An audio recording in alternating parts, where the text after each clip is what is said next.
and what this has sort of blossomed into. So the idea was that we were going to build a culture center to bring people together, and we did that. But then where do you go from there? How do you start to develop other ideas that bring in other people and really create, ultimately, change? We talked a little bit about the partnership, peace and development, a sustainable project model. So what is sustainability? I mean, you have to have something that that can sort of stand on its own. And so the project that we built, it's the tours that we do. Not the student tours, but the wine and cheese tour, the tour to the Balkan Mountains, the monastery tours, the regular tours. They generate revenues that we can then give back to building other programs. Where do those ideas come from? They come from you. They come from youth. They come from students. They come from acquaintances. They come from people who have ideas and don't know how to connect those ideas to the bigger picture. So that's where this whole sustainable project model started. The United Nations came up with a 2030 initiative. It's a sustainable initiative that has 17 set criteria. We know about our foundation principles. We talked about them in the first class. We believe in all people have unlimited capacity, listen to and value individual experiences, base everything in projects. Projects, projects, projects, projects. It's how we break down barriers. A tree. Emerging from a seed it grows, roots in a strong trunk it needs, flowers to bear fruit. The idea is creating the trunk. If we can create a strong enough trunk, then we can bear fruit. The fruit's the ideas, right? So you and I may connect. You may have the craziest idea you've ever had in your life. And it may just be percolating inside of you, and you're not really sure what to do with it. Who do I talk to? How do I get this thing going? That's what Stone and Compass does. We create the platform so you can realize your potential by creating your own ideas. The partnership model. Connect, inspire, educate, create, change. Connection piece is happening right here in this room. This is the connection piece. This is us connecting together. You guys having ideas. Inspiring. You all have a story to tell, right? We all have different ideas and different backgrounds. We need to educate each other on how to create the idea and get it off the ground. And I'll show you some of those ideas and how crazy they can be and what ends up happening. In the next, not hour, we'll understand the model, blah, blah, blah, blah, blah. We'll go through this stuff. I'm going to get to the good stuff here. There's the Sustainable Development Goals. No poverty, hunger, health and well-being, quality education, clean energy, economic growth, industry. You can see the diversity of what the UN's trying to create, all the way down peace, partnerships, sustainable cities. When we entered into this initiative, we had to figure out how many of our projects fit into this model. And then we had to showcase those projects. There were hundreds and hundreds of entities that entered into this sustainable project initiative. The next closest competitors, Stone and Compass, had 6 of these sustainable initiative development ideas embedded in what they do. We have 15. I'd like 17. That's where the ideas come from. You spur them. You find something you're passionate about, and then we help you grow that. Stakeholders. All of these different things you can utilize and gravitate towards to help inspire and incentivize your idea. You want to work with older people, NGOs, volunteer groups, workers, trade unions. What Stone and Compass is trying to do is we're trying to become so broad that we have a base in all of these things. So that any idea that you have, we have a platform for you to be able to create that idea. 2013, at $10 in the bank. 10. That's it. That's where I started this. I can tell you today that if you are dedicated and have an idea, it can work. We have taken $10 and grown it into a multi-million-dollar organization around the world. And I didn't do it in any special way, with any special gifts or grants, other than dedication, hard work, and believing in our capacity. You all have it. 2017, that's where we are, and it's actually changed a lot from then. We don't have 13 partnership projects. We have 18 in 10 countries, and they are growing every day. How is this possible? Right there. You guys have heard this before, right? You all have that capacity. The idea. Connect people.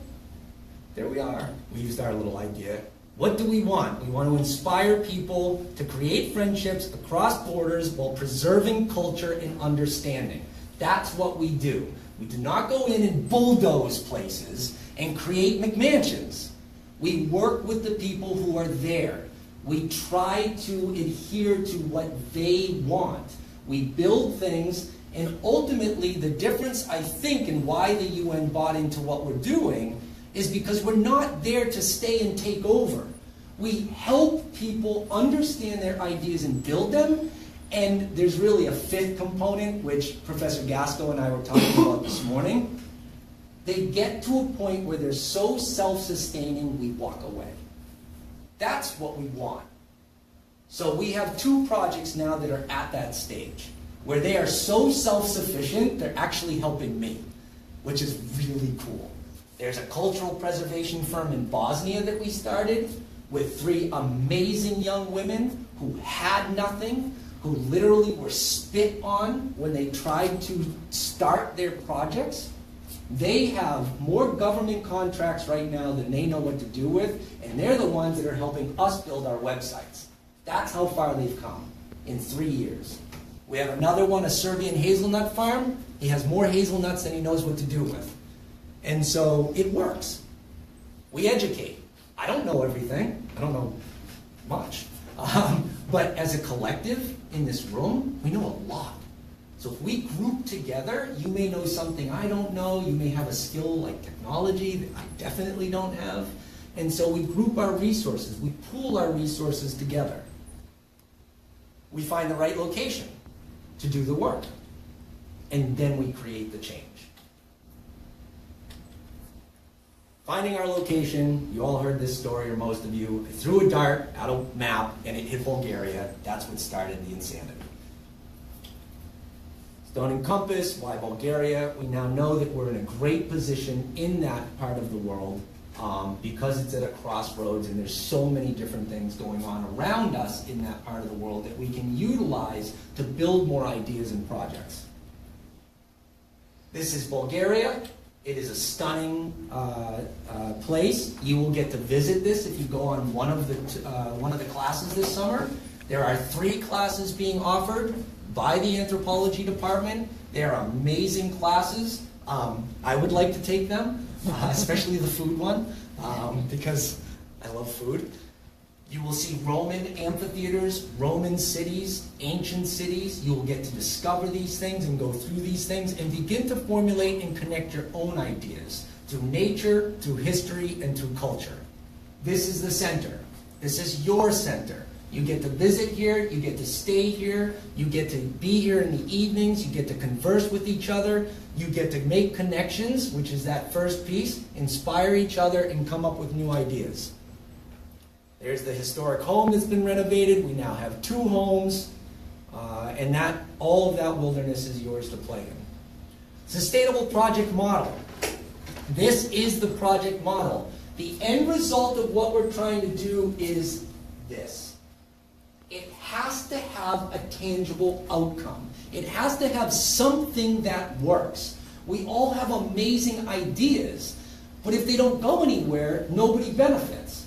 So the idea is that we're here to help you create the platform for your ideas and then take those ideas and run with them. How diverse can they be? Incredibly diverse. Inspire, educate, create change. And all the projects include those things. SDGs is just short for the Sustainable Development Goals of the United Nations. So, first one, I'm just going to pick out a couple to give you an idea of the breadth and size and scope of the different projects. Nigerian Multicultural Museum. So, we run a forum every year for delegates from around the world who come from cities that have gone through war. The idea is that they're the only ones that can help each other rebuild because they've been through it. Come on in, I don't bite. And so I was sitting around the table with these delegates from Nigeria one night, and sorry, Jan, I know you've heard this story a ton of times. They had an idea. They wanted to build a multicultural center. In fact, they wanted to build a museum to save and preserve the Nok culture in Nigeria. It's a really old, amazing culture. They didn't know how to do it. They had the idea, but they didn't know how to get the resources in place to build it. So we were sitting around the table, and I said, look, you're in Nigeria. You must have something that you can offer people. And every one of them said, ginger. We have ginger, ginger galore, ginger. I got ginger in my backyard. I can cut it, I can sell it, we can make money, and we can build that culture center. And I looked at him and I said, that's great. But everybody has ginger. Who's going to buy it? Right? I'm not going to buy it from you. I got my own ginger. It's in my backyard. So we were sitting around the table and we were drinking this apple juice, which you'll all get to drink if you go on the anthropology courses. And it was hand-pressed in the backyard of the restaurant that we eat at. And they loved it. And they said, wow, I wish we could get apples and apple juice in Nigeria. And I said, I've got apples. I've got land. I can plant more trees. Why don't we create an import business of apples to Nigeria? And so we did. And so there is a full-on import business to Nigeria of apples from Bulgaria. They're earning a profit, they're taking the profit, and they're building their multicultural museum. That's how it works to connect people together.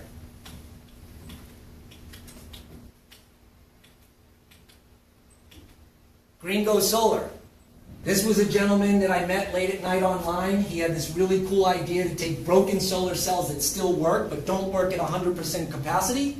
If they don't work at 100% capacity, the solar companies can't sell the solar panels. Do you know what they do with them? They throw them out. I mean, talk about the ultimate oxymoron, right? So a really good thing for the environment, but there are certain components in a cell that you can't recycle. So they end up in a trash heap. But they still work.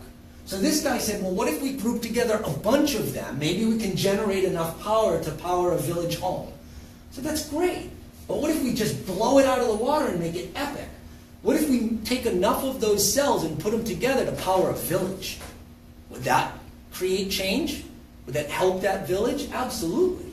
What if we could create a surplus and then work with the municipalities and sell that surplus back? What if they made money and generated money? They get free power, they generate money, and they can take that money and put it into education. Now you've connected a whole bunch of different pieces together. You guys see how this works? It's kind of simple, huh? So we did that one, and that's up and running, and it's wonderful, and that's in 3 different countries now. And then Cal State Dominguez Hills. This is one of our aha moments, which a couple of you know.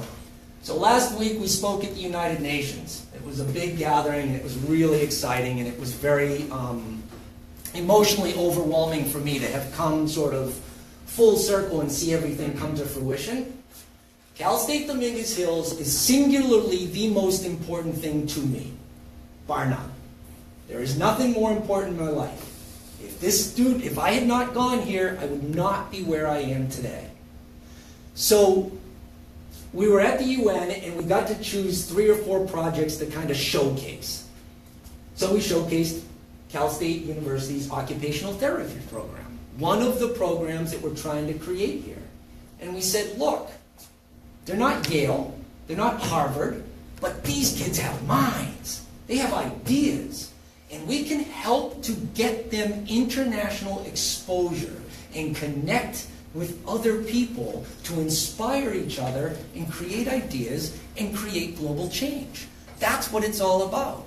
We're here for you guys. So we showcase this. We did not think that what happened would happen in 1 billion years. We were sitting in this large group forum. There was about 25 countries involved. And we were going through the whole project sustainability model. One of them, the ambassador from Angola, who's been there for 37 years, literally stopped the proceedings and said, I have never in 37 years seen anything like this. It is so unique, I am on board. I am all in. And then Egypt jumped up, Iran jumped up, Liberia jumped up, Bulgaria jumped up. I keep forgetting it. Dominica jumped up, and there's one more, and I keep forgetting it. They immediately said, we're in full support of a Stone and Compass Day this fall, upcoming at the United Nations, where we will showcase all of our projects, including Cal State Dominguez Hills, and I will work with Terry to have a representative there at that showcase, to showcase you and what you're doing here, and the fact that you guys can do this. And I'm hoping by the time I leave here tomorrow that 100 of you have whacked me over the head with ideas and are so incentivized to start doing something outside the realm of what you have here. And so that was really exciting. So we were very happy.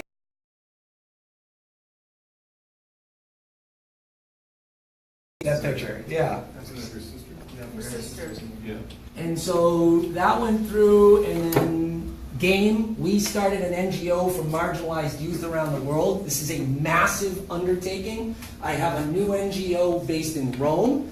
The actual program will take place at the center in Bulgaria. This is bringing 114 youth from the worst hot spots in the world. They are Muslim. They are the youth that are getting targeted by ISIS and others. It's our goal to bring them to a safe place, allow them to let go a little bit and start to talk amongst themselves on how they can improve their lives coming from nothing. The idea is that even if you have nothing, which I had at one point in my life, you all have something to offer. And so these kids, the idea is to group them together and create a collective that's strong enough to combat against some of the negative things that are happening in their towns. How do we do it? Through projects. And so the projects will be projects that anyone can do with no money. So I'm involved in another organization, this is a cool one, called UP, Ultimate Peace. Ultimate Peace is teaching Israeli and Palestinian kids how to play ultimate frisbee.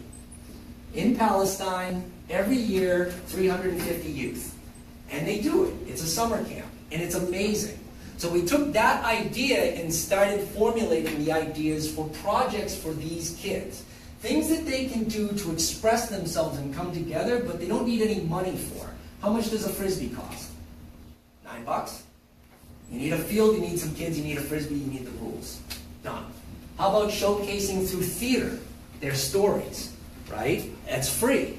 I can learn through professionals that we bring in how to tell my story.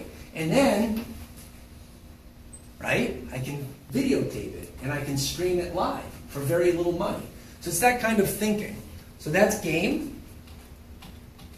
I work with a gentleman, Poreg O'Malley, an amazing guy who works in peace negotiation, and that's it. So that's where we stand. Did I overwhelm you? I hope not.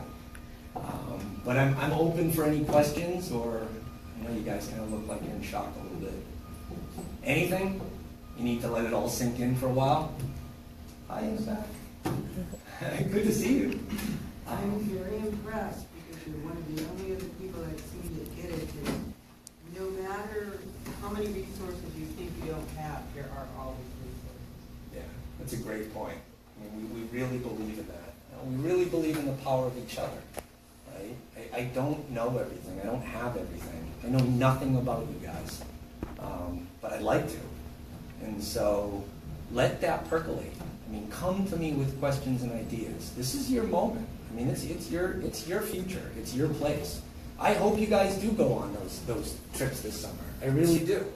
You know, don't let money stand in the way, like we said earlier. Think about the process, think about wanting to go on this trip, and then see if you can somehow make that happen, or we can help you some way.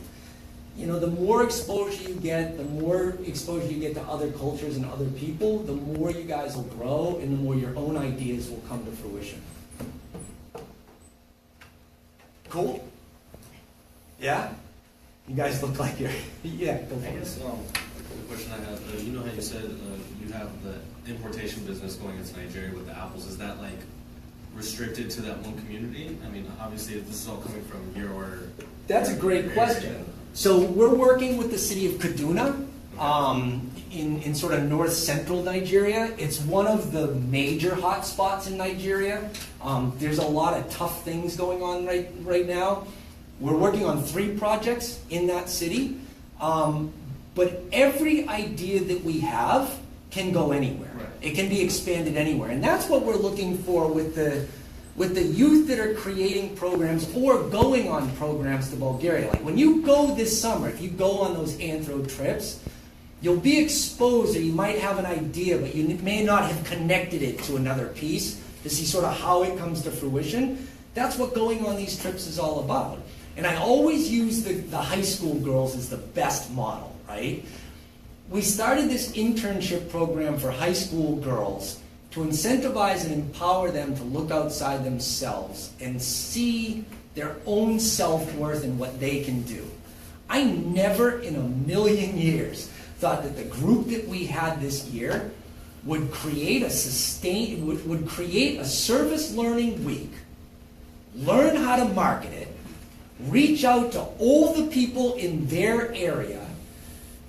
They actually put ads in the newspapers, they created the ads, they went on Facebook, they filled the week themselves, and they're running the whole week. And what I've done is they're actually in charge of the finances. We brought in a financial advisor to teach them how do you do it, right? How do you take in finances and where does it go and cost analysis and stuff like that. They ate it up. They blew me away, these girls. So that is sort of like, you know, the Nigerian Apple project. It started, it's going on, but I'd love to see that expand. Right. And the expansion will come from other people as those, you know, we're just the platform and the harbinger of creating the push. And then it goes and takes on its own. Anything else? Good? Time to eat? Time for you to eat, for sure. Awesome. Thank you so much, guys. I really...